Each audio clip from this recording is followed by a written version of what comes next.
and welcome to this 2 Degrees podcast. I'm your host, Victoria Knowles, and today I'm joined by Rob Zajko, Director of Talent Acquisition in Europe, Middle East and Africa at Hilton Worldwide. Now, Hilton recently announced its aim to impact at least 1 million young people by 2019 by helping them to reach their full potential. And Rob has a particular focus on this youth engagement.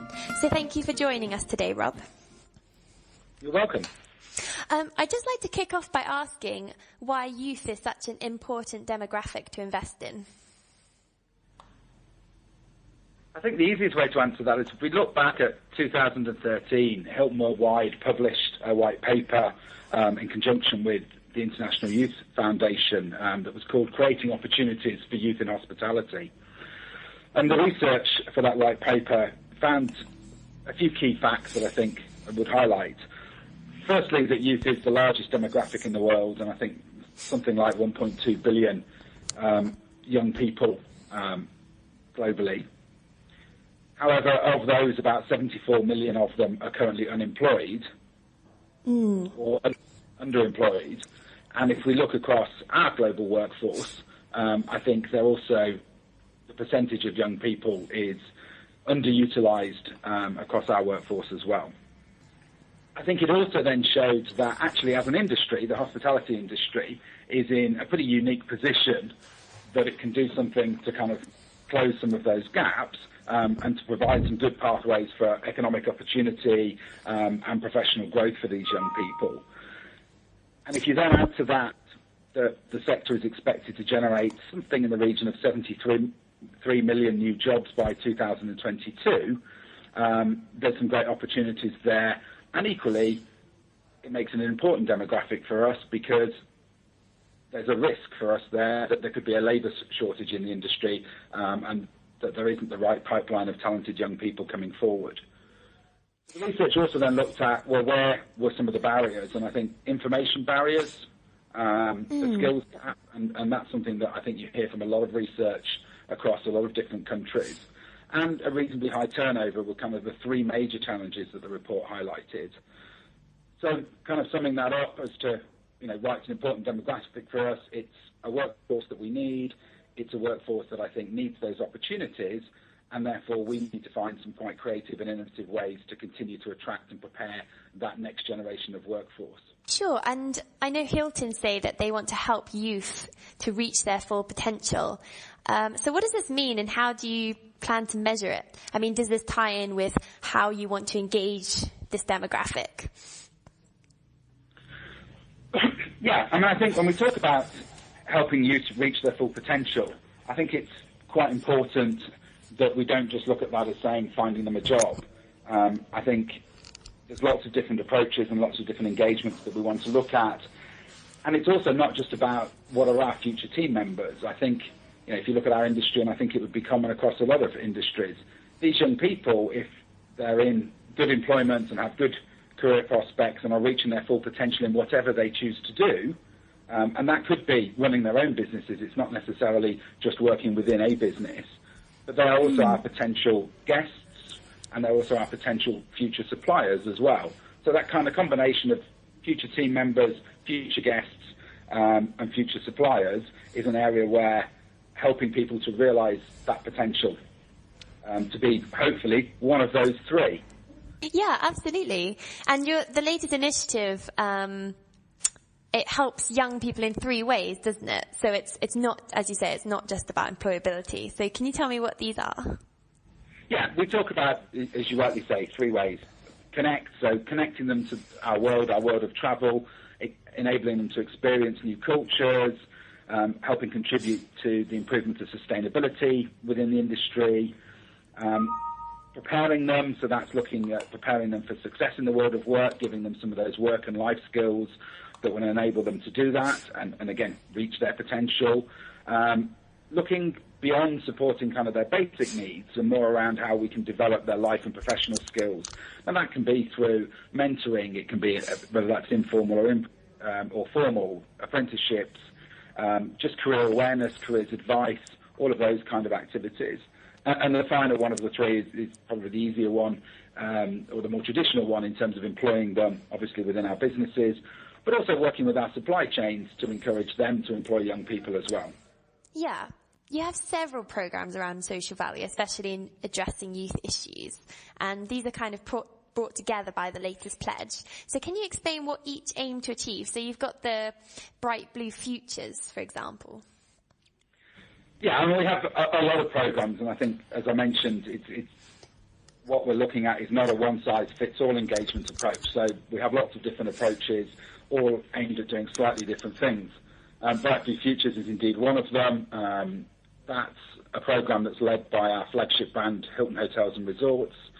And that's really about team members donating their time and expertise to help young people achieve stability within their communities.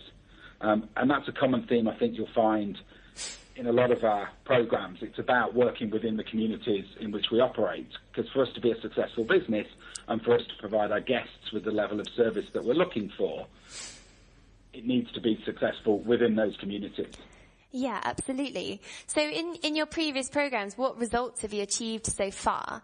And what's been your impact both to the business and to the youth that you're helping and the communities? Impact is always a difficult one to measure, and it's something that we're working on in terms of, how we can get better at measuring that, because some impact is, long term, and therefore, we can't tell immediately after the events. There is research that will show that young people who have had, for example, exposure to 4 company or business-orientated activities during their school life will actually significantly, I think it's something like earn 5 or 6% more at a set point later on in their careers. And so clearly, that impact of that one engagement may not be able to be measured properly for quite a period of time to come. But certainly in terms of, we track all of the activities that we do. And to give you some examples, Careers at Hilton Live, which in Europe is our flagship event, it's a month-long awareness campaign where basically our hotels go out to connect with young people in lots of different ways, whether that's a careers talk, whether it's getting them into the hotel to hands-on try some of the activities, whether it's CD workshops, mock interviews, job shadowing. We try and make it as fun as we can. For example, we had 320 people at the Rome Cavalieri for the final of a business competition we ran for schools last year. A local college came in and took over the running of Hilton Abbotsford Park for the weekend under some supervision, but I know that went down really well with the students and the guests, interestingly, who like the fact that we're doing those kind of things. And in terms of impact, we think with a fairly educated, I won't say guess, a little bit more than that, but that we reached around 20,000 young people across the course of that month. Wow, okay. I also know that things like Bright Blue Futures they ran a Youth in Hospitality Month globally with the Hilton Hotels and Resorts brand, and I know that similarly they think they reached about 30,000 people around the world during that exercise last year. Some big numbers, really. Yeah, and when we're talking about reaching them, it isn't necessarily that we had 30,000 people coming to all of our hotels. It's that we were able to engage with them, whether that was through social media, whether that was because they saw, one of the Twitter chats or Facebook chats that we did. But hopefully a lot of them were able, face-to-face as well, to meet some of our team members and hear some of their stories and hopefully gain some inspiration from that as well.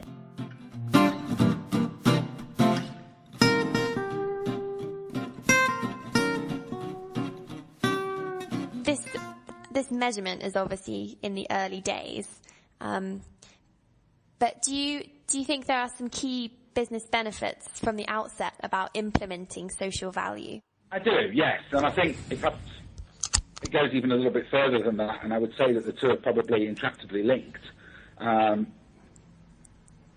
think all businesses have a social impact.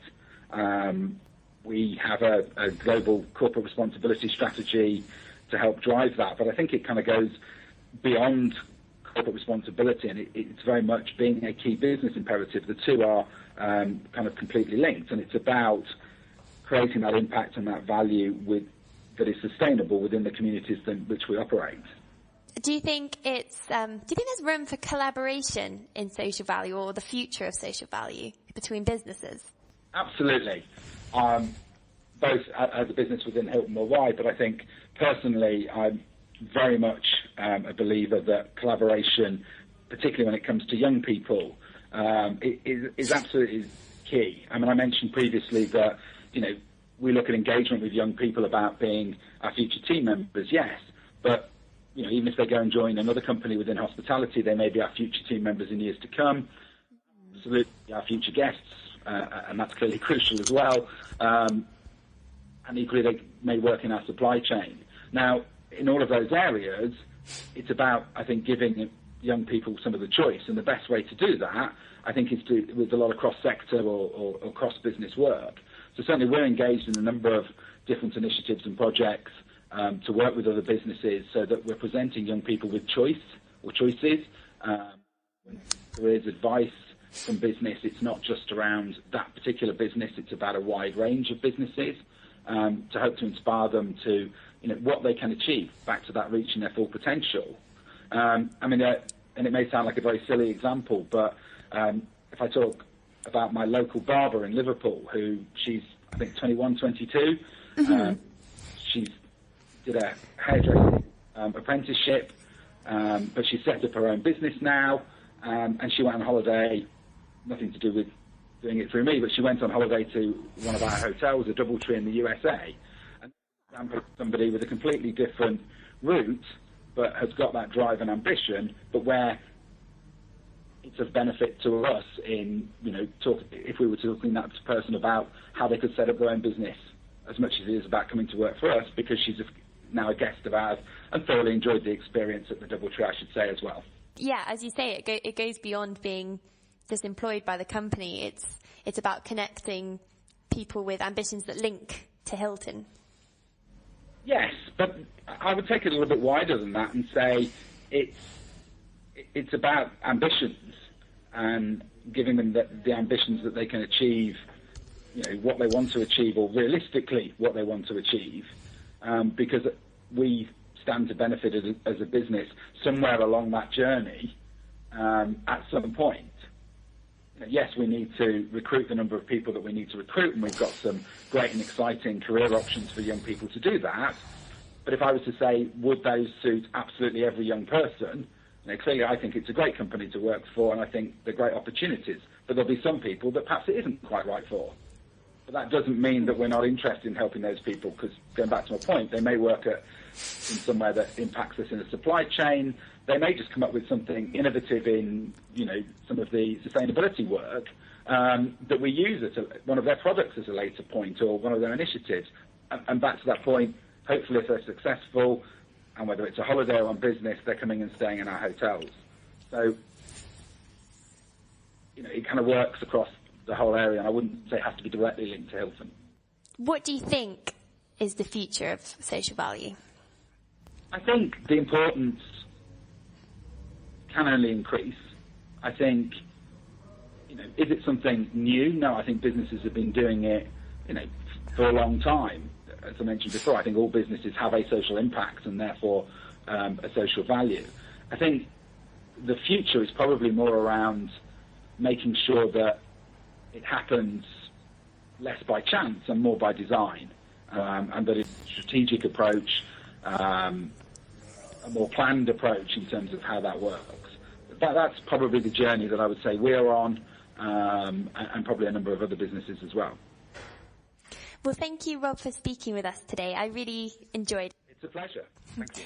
And thank you, listeners, for tuning into this 2 Degrees podcast. Bye-bye.